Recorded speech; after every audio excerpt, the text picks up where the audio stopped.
Question 28x raised to power 4 divided by 56x।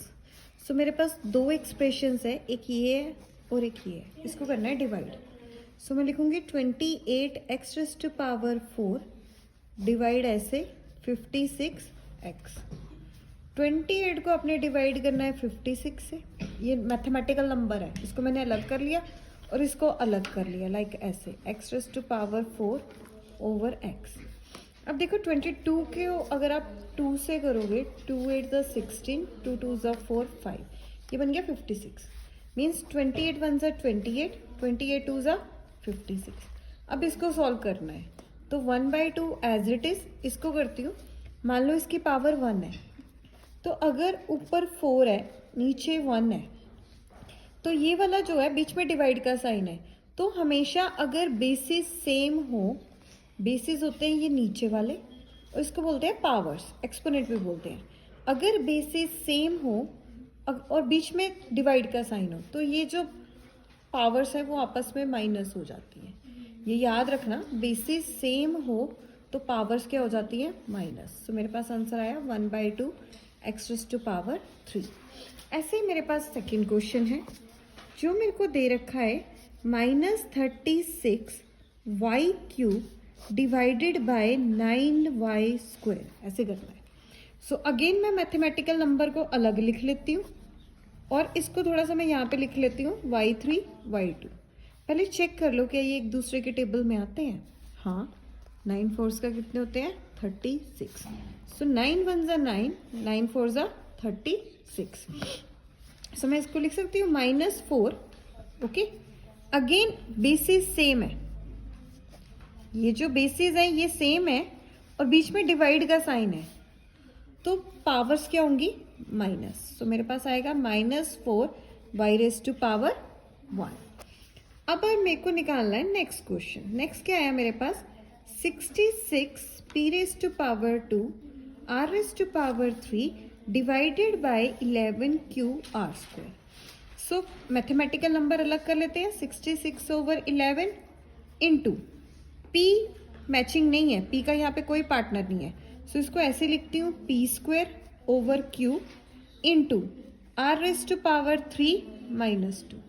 सो 11 1 ज़ा 11, 11 6 ज़ा 66, ये कट गए 6 p² as it is. Okay, divided by q and r 3 - 2 क्या आएगा मेरे पास, 1। ओके, ये ऐसे होगा नहीं मेरे ख्याल से, यहाँ पे ना p है, q नहीं होगा यहाँ पे, ऐसे हो नहीं सकता। तो हम इसको p लेते हैं, तो इसको भी माइनस कर लेते हैं, 6p 2 - 1 r raised to power 1, ये आ गया pr।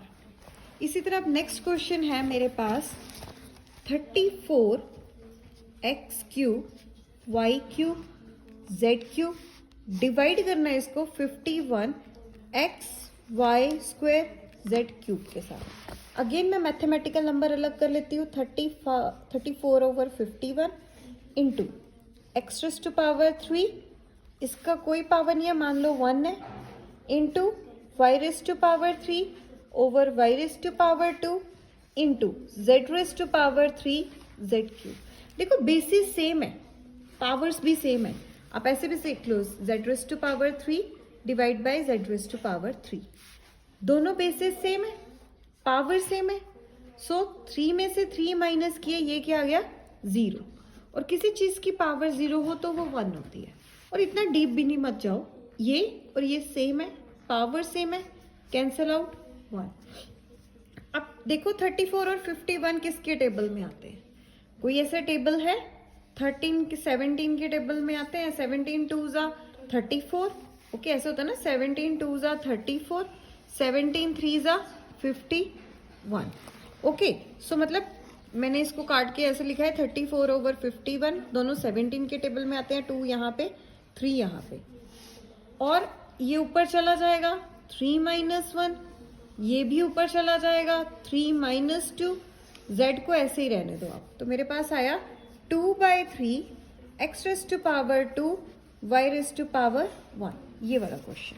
और लास्ट पे चलते हैं हम लोग, फिफ्थ वाला जो है मेरे पास 12a² बी स्क्वायर, डिवाइड करना है माइनस से 6 a raise to power 6 b raise to power 4।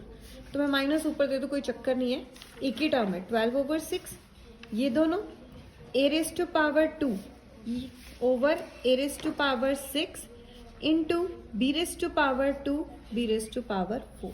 अब ध्यान से देखो ये दोनों 6 के टेबल में 12 आता है ना, 6 1 द 6, 6 2 ज़ा 12, तो ये आया मेरे पास -2। अब इसको करते हैं ए रेस टू पावर 2, ये ऊपर जाएगा 6 माइनस के 6, बी रेस टू पावर 2 ये ऊपर जाएगा 4, तो मेरे पास आंसर आया -2 ए रेस टू पावर। अब जब भी आप छोटे में से बड़े नंबर को माइनस करते हो, छोटे में से बड़ा, तो हमेशा आपके पास आंसर माइनस में आएगा। That's true, plus minus minus होना है पर बड़े का साइन लगता है, तो ये आ गया -2। उसी तरह ये वाला है b raise to power 2 -4। So b में से 2 -4 मैंने माइनस किया, मेरे पास क्या आ गया -2, क्योंकि मैंने छोटे में से बड़ा माइनस किया तो ये आ गया -2। So as it is.